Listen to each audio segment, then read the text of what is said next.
Ganjam खलिकोट्रे 5T अध्यक्ष VK Pandian मंगलवार खलिकोट राणी तथा पूर्वतन विधायिका स्वर्गत भी सुज्ञान कुमारी देव द्वादशाह कार्यक्रम में जोगदे श्रद्धांजलि अर्पण कर 5T अध्यक्ष। यह अवसर में स्वर्गत भी सुज्ञान कुमारी देव परिवार लोकों कथा होई आश्वासना 5T अध्यक्ष VK पांडियान। द्वादशाह अवसर में अर्थमंत्री विक्रम केसरी आरुख डाक टिकट उन्मोचन करथिबा बेले बीजेडी सांगठनिक संपादक प्रणव प्रकाश दास जोगदे श्रद्धांजलि अर्पण करथिले। गंजामर बहु वरिष्ठ नेता खलिकोट और कविसूर्यनगर निर्वाचन मंडलीर हजार हजार लोक द्वादशाह कार्यक्रम में सामिल होते। गत 10 तारिख में 86 वर्ष बयस चेन्नई में चिकित्साधीन अवस्था देहांत घटी।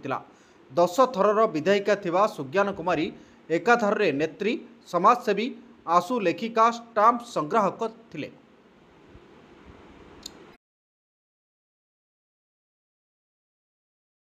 आज राणीमा भी सुज्ञानी कुमारी देव को एकादशा उत्सव आम सबू जनप्रतिनिधि माने गंजाम जिले में आसिक पहुँचीचु।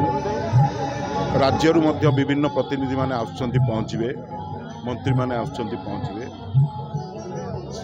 राणीमा एभली एक व्यक्तित्व थे, सबु वर्गर जनसाधारण भल पाती एवं अविभक्त गंजाम जिला सहित ओडिशा राज्य प्रति बहुत अवदान था। तेणु आज एकादशा समस्ते जोग देइचंती, सम्मान प्रदर्शन करचंती।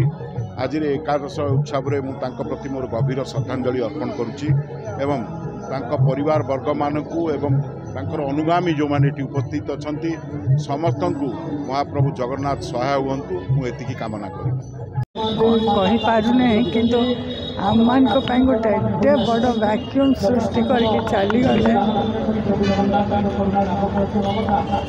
खाली एतिकी कहबी तांके जहाँ जहाँ कहीकि शिखेकी जाइछंती आम माने सेतिकी तांको श्रद्धांजलि जदि से टाइप्र ये बाटरे चलवा सबुठु बड़ श्रद्धांजलि से।